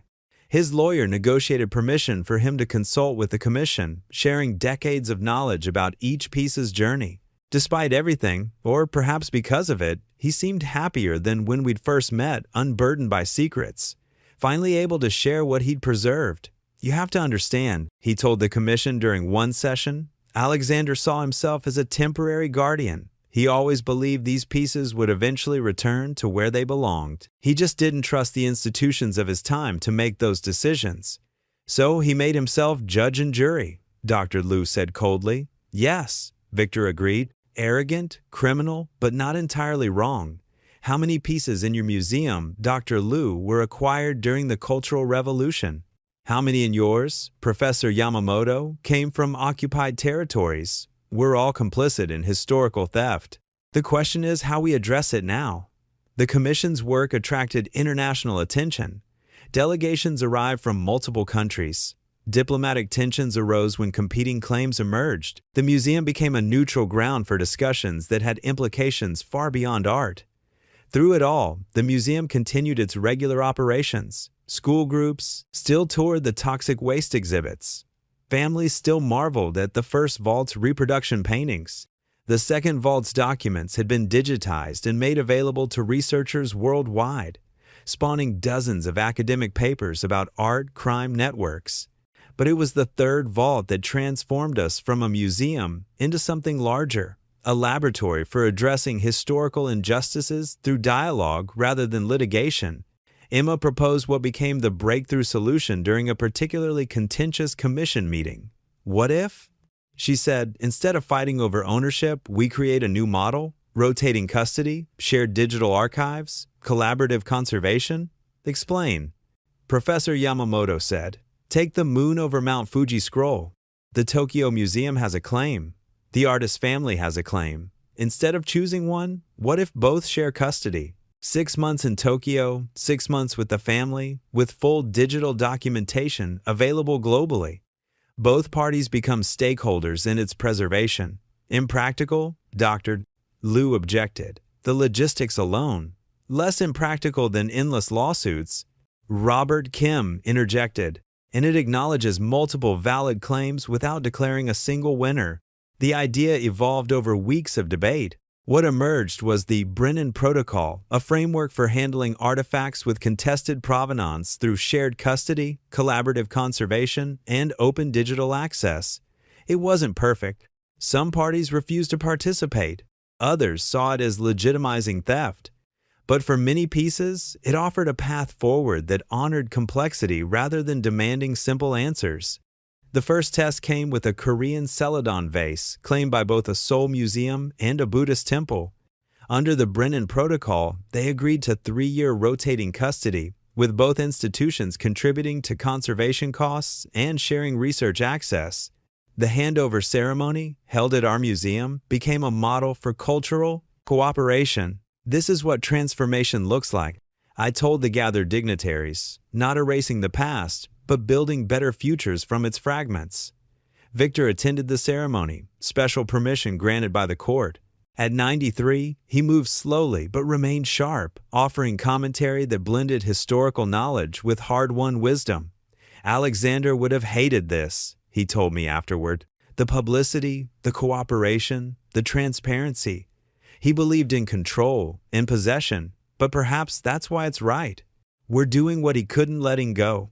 His trial, when it finally came, was anticlimactic. The prosecutor, faced with a defendant who'd freely confessed to trespassing but had arguably prevented millions in deterioration damage, recommended probation and community service. The judge, perhaps influenced by the hundreds of letters from museum professionals worldwide praising Victor's preservation efforts, agreed. "Mr. Kaplan," she said during sentencing, "your actions were illegal but not malicious. You preserved cultural heritage at personal risk for no gain." While the court cannot condone breaking and entering, it recognizes the unique circumstances. You're sentenced to 3 years probation and 500 hours of community service to be served at the Brennan Warehouse Museum, educating others about art preservation. The courtroom erupted in applause.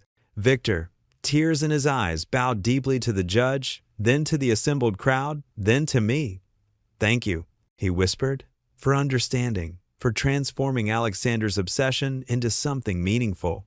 The third vault's revelation changed the museum's trajectory permanently. We became not just a destination, but a resource, a place where complicated questions about art, ownership, and justice could be explored without simple answers being imposed. Universities sent students, governments sent delegations. UNESCO cited the Brennan Protocol as a model for addressing colonial-era thefts. But perhaps the most meaningful change was personal. My father's inadvertent role in art theft had haunted me since its discovery. Working through the third vault's complexities helped me understand how good people could be caught in bad systems, how individual choices intersected with historical forces beyond personal control. Emma captured it best in her thesis defense, which I watched via live stream from Boston. The Brennan Warehouse Museum, she argued, demonstrates that transformation isn't about perfection, but about process. Each vault revealed different aspects of human failure, greed, complicity, obsession, but the museum's response shows how those failures can become foundations for better practices, how poison can become medicine if processed with wisdom and patience. She got her doctorate, of course, Dr. Emma Chin, Museum Studies, with a job offer from the Smithsonian that she turned down to come home and help run what we'd built together. "The Smithsonian's amazing," she explained over dinner at Dorothy May's, "but they're already transformed. I want to work where transformation is still happening." 3 months after Victor's sentencing, we opened the third vault to public viewing. Unlike the first two, which remained static exhibits, this space became dynamic artifacts, rotating according to Brennan Protocol agreements. New pieces arriving as provenance was researched, stories evolving as more information emerged. Victor, fulfilling his community service, gave weekly talks about preservation techniques. His sessions, limited to 20 people, sold out months in advance. At 93, he'd become an unlikely celebrity, the art thief's assistant who'd spent decades protecting what his employer had stolen. "People ask if I regret my choices," he said during one talk. "Of course I do. I regret not pushing Alexander to return pieces during his lifetime. I regret the decades of secrecy. But I don't regret preserving these objects. Beauty deserves protection, even when it's in the wrong hands." A year later, Victor passed quietly in his sleep. His funeral, held at the museum, drew hundreds former FBI agents who'd investigated him, museum directors who'd benefited from his knowledge, activists who'd adopted him as a symbol of complicated justice, Emma gave the eulogy, speaking about transformation and redemption, about how the worst actions could sometimes preserve the best objects. Victor Kaplan, she said, was a man caught between crime and preservation, between loyalty and ethics.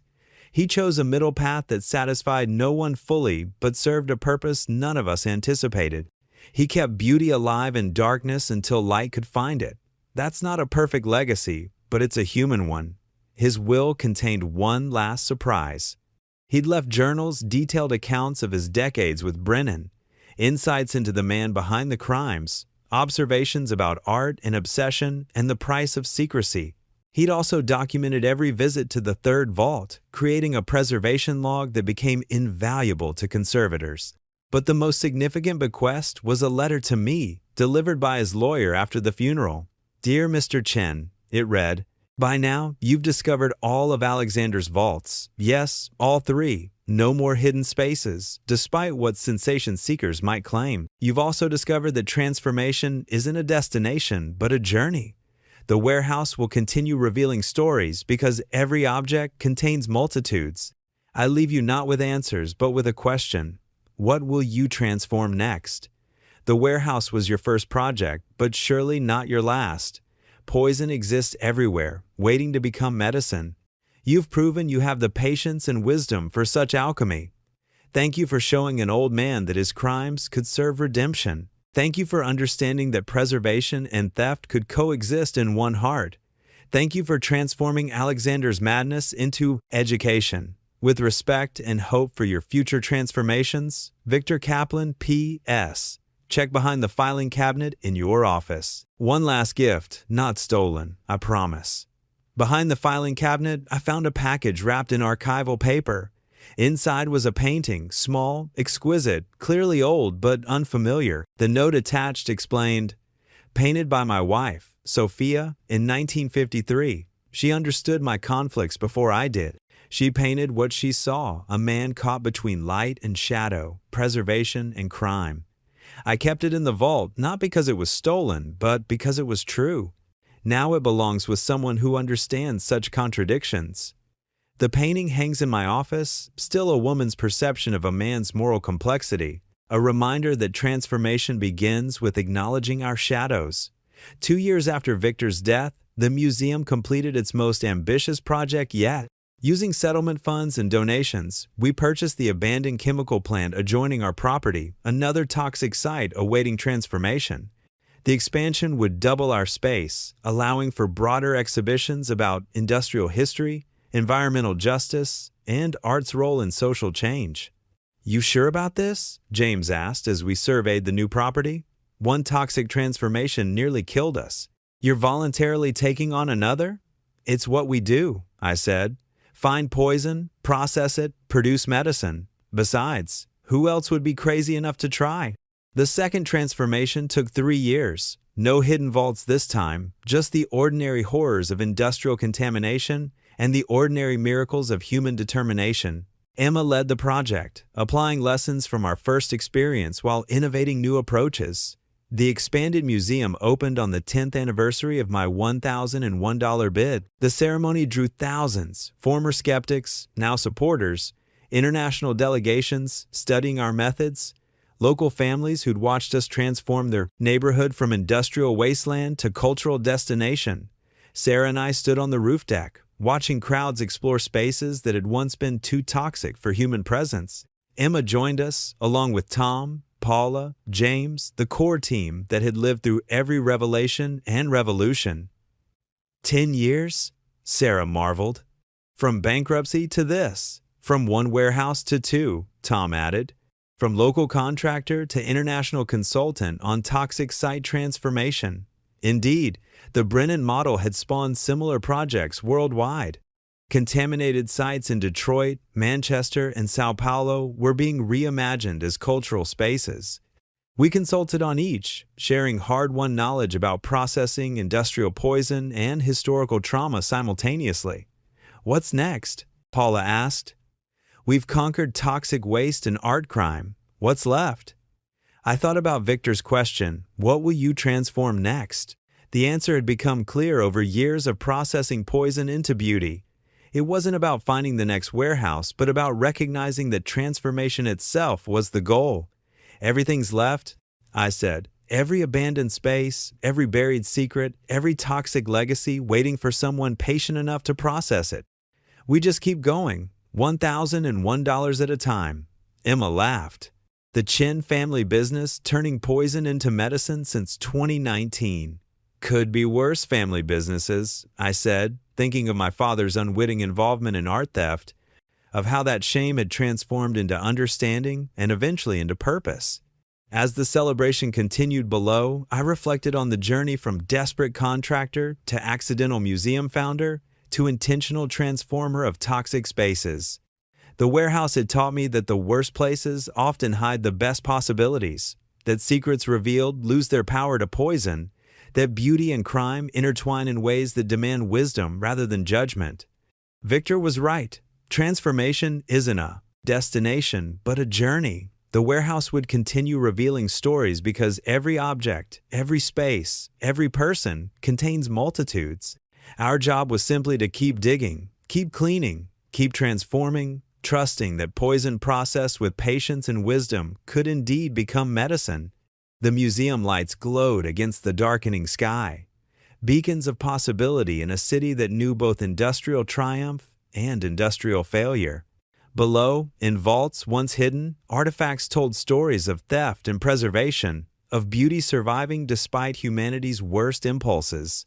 Above, in galleries carved from toxic space, visitors learned that transformation was possible, that the worst failures could become foundations for better futures. And in my office, Victor's wife's painting caught the last light of day, a man between shadow and light, crime and preservation, caught forever in the amber of art's honest gaze.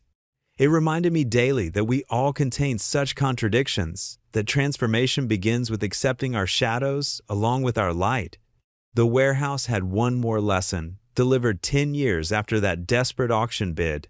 Sometimes the most toxic investments yield the most beautiful returns, not in spite of their poison, but because someone was willing to stay, to clean, to transform.